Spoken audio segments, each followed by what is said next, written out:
এই পত্রিকাটা পড়েছি। আসলে এত পত্রিকা পেয়েছে যে সবগুলো পত্রিকা রাখা সম্ভব হয়নি।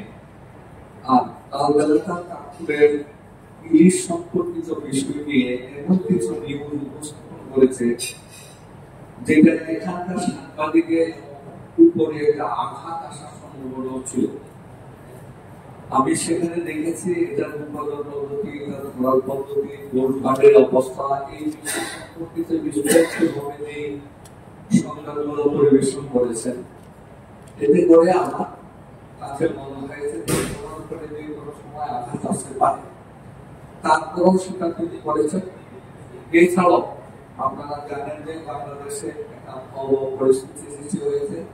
এই পরিস্থিতির আলোকে যেই সংবাদগুলো আমরা এখানে পেয়েছি, পত্রপত্রিকার মাধ্যমে পেয়েছি, আমাদের দেশে একটি সরকার সেখানে বাধ্য হয়েছে দেশ ছেড়ে পালিয়ে যেতে।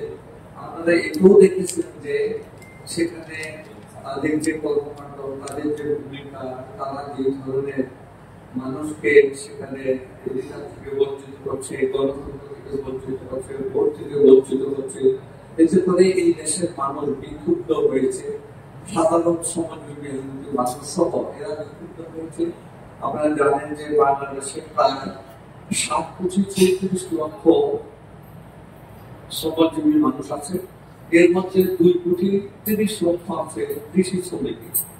তাহলে এখানে আমাদের দেশের সমাজজীবী মানুষের খুবই পরিস্থিতি সৃষ্টি হয়েছে। তাদের ঠিকমতো কাজ থাকে না, তার কাজ না থাকলে সেখানে তার সংসার পরিচালনা করা, সন্তানকে স্কুল কলেজে পাঠানো, চিকিৎসা দেওয়া খুব কঠিন বিষয় হয়ে দাঁড়িয়েছে।